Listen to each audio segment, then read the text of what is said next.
how have we gone about it? Well, mainly sitting in a room with some tasty pastries in the centre and many instruments surrounding us, and talking and sharing, and there's such an openness amongst us in the first place. So the stories that we feel to share with one another already bring so much poetry out of it, and already bring such a rich soil to it.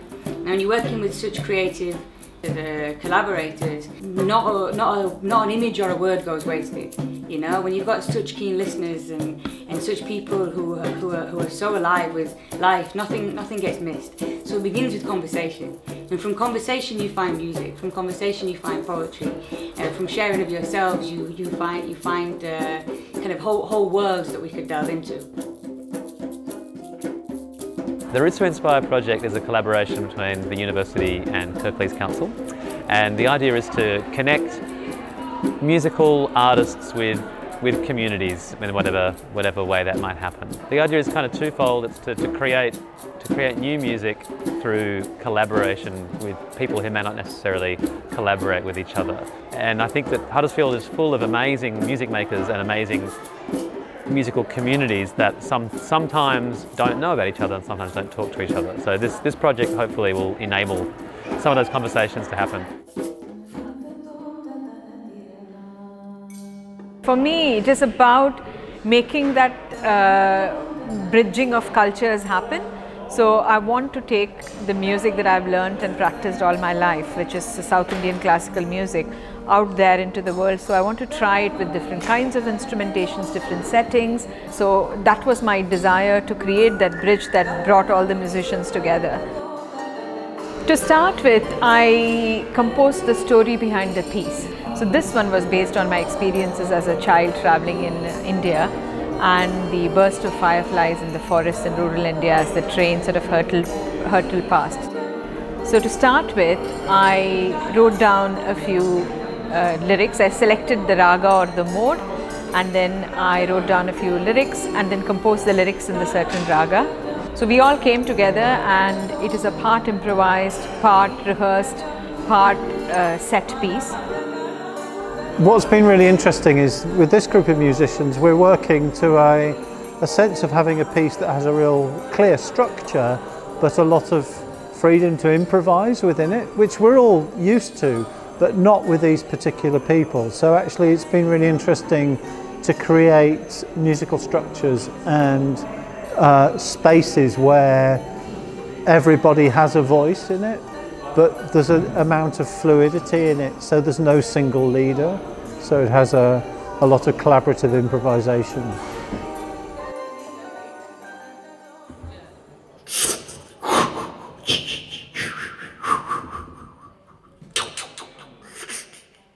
My name is Testament, and I am a hip-hop artist, and I've been very blessed to work with a number of groups over this project, but today I'm working with the young people at Honley High School.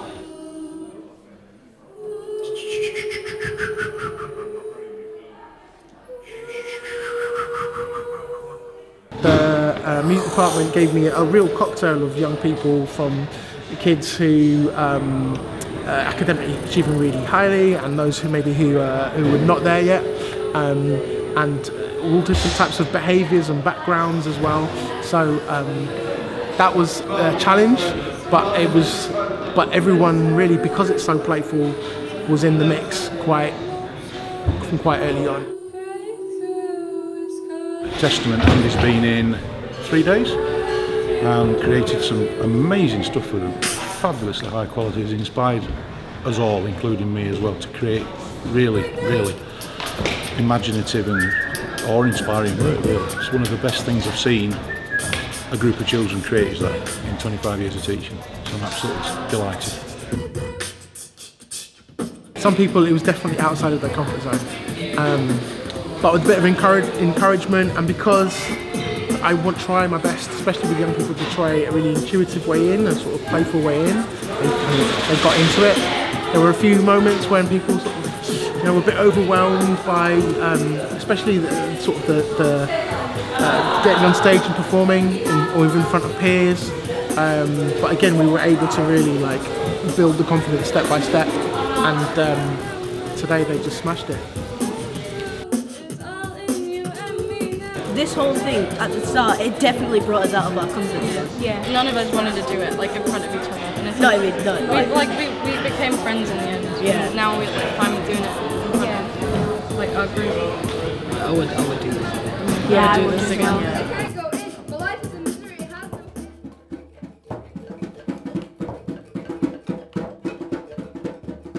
So I worked with Emily Druce, who's a music therapist and musician, and Holly Marland, who's a composer and musician, and we started sessions that we could invite women from around the world, regardless of kind of like their status of being here, whether they're in refuge or whatever, women who have like landed in Huddersfield from around the world to come together, share musical backgrounds, share stories, and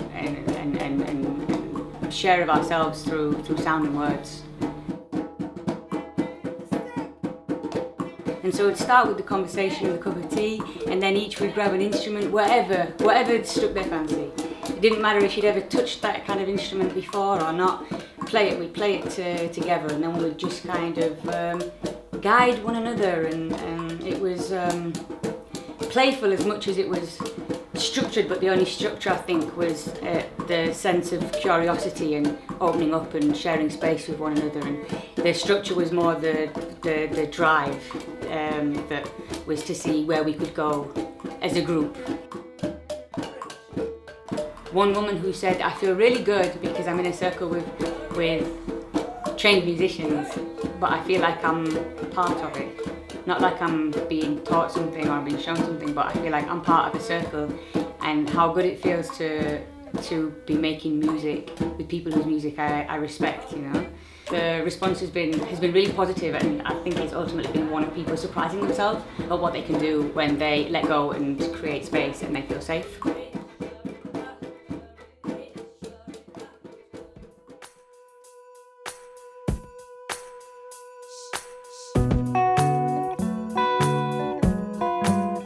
The project has been around interviewing loads and loads of people in Huddersfield, and asked people, you know, where they come from, what parts of the world they identify with, and their experience of Huddersfield, be it good or bad. And then we took the interviews from all the people and we turned them into lyrics, and then wrote all the music off the back of mostly just literally just taking lines from exactly what people have said and singing them and making music with them. Just like this town, I've broken down a few times. So the gospel choir has been singing background vocals on the 3 tracks. It's been really good. It's something different. Different genre of music to the music that we normally sing, and it's been exciting. I'm told it's Scotland out in these hills. I've been working with Savvy, who's a hip-hop artist, and Christine Avis, who's a cellist, and I come from like a folk background, so we've been trying to create this music which is some combination of all of these things. So taking the diversity of Huddersfield and the diversity of like genre or style, musical style, and combining them.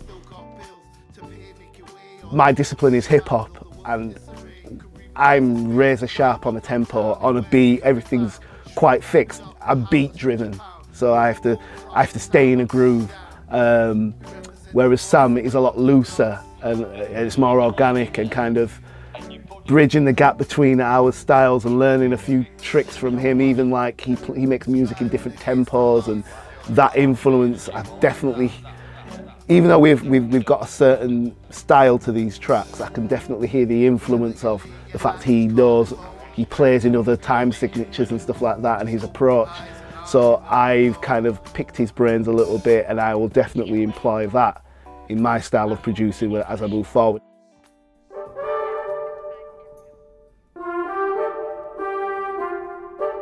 I have never worked with a brass band before, and it was an education. And yeah, we collaborated on a hip-hop song, and I really wanted a really traditional brass sound to come up against and clash with hip-hop beats. So we had Scratch DJ, myself rapping, Saju, rapper from Leeds, rapping, and Ruby Wood, Huddersfield native who sings with Submotion.